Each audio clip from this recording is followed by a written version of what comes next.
Hello, bachcho. Let's see the question. So the question says, which is false about an electron?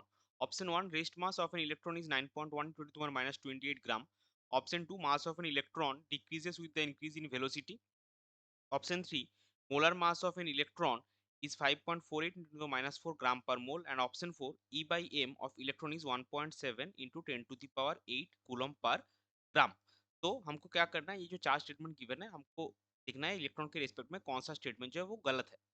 तो सबसे पहले हम क्या देखेंगे इस क्वेश्चन का की कॉन्सेप्ट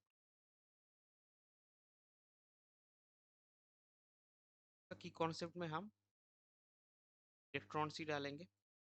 तो ये ऑप्शन 1, 3 और 4 जो है वो आपका डाटा बेस्ड है।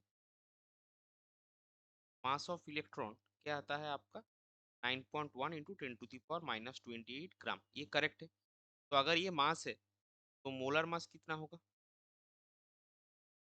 मोलर मास आपका 9.1 into 10 to the power minus 28 into 6.023 into 10 to the power 23 gram per mole का वैल्यू आपको मिलेगा 5.48 into 10 to the power minus 4 gram per mole. तो ये भी आपका सही हो गया, 1 भी सही है, 3 भी सही है और 4 भी आपका सही है, क्योंकि चार्ज जो है charge E is equal to -1.6 into 10 to the power -19 coulomb. तो E बाई एम वैल्यू क्या होगा आपका 1.6 into 10 to the power -19 coulomb by 9.1 into 10 to the power -28 gram का वैल्यू आपको मिलेगा यही वाला 1.7 into 1.7 into 10 to the power 8 coulomb per gram. अभी देखिए सेकंड जो स्टेटमेंट है, mass of electron decreases in velocity. So electron का जो मास है वो वेरिएबल है और mass of moving electron me is equal to m by over of 1 minus p by C square, ये आपका फॉर्मूला है। तो इस फॉर्मूला ये मास जो m जो है वो 9.1 इंटू 10 माइनस 28 ग्राम है, यानी कि मास ऑफ इलेक्ट्रॉन एट रेस्ट है।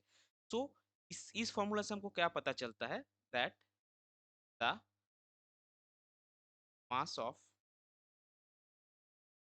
Moving electron increases with increase in velocity. अगर आपका वेलोसिटी बढ़ेगा तो ये जो नीचे वाला हिस्सा है इसका वैल्यू क्या होगा, इसका वैल्यू डिक्रीज करेगा, तो ओवरऑल आपका जो मास है वो आपका बढ़ेगा। सो जो सेकंड स्टेटमेंट गिवन उसमें क्या बोला, मास of electron decreases with increasing velocity, ये गलत है, क्योंकि हमने पहले अभी अभी देखा है कि मास ऑफ इलेक्ट्रॉन क्या होता है, इंक्रीज करता है विद इंक्रीजिंग वेलोसिटी। सो ये वाला जो स्टेटमेंट है ये आपका गलत हो गया। सो इस पर्टिकुलर क्वेश्चन के लिए आपका करेक्ट फाइनल आंसर होगा option 2, that is this statement is a false statement about electron. I hope you understood it well. Best of luck, thank you.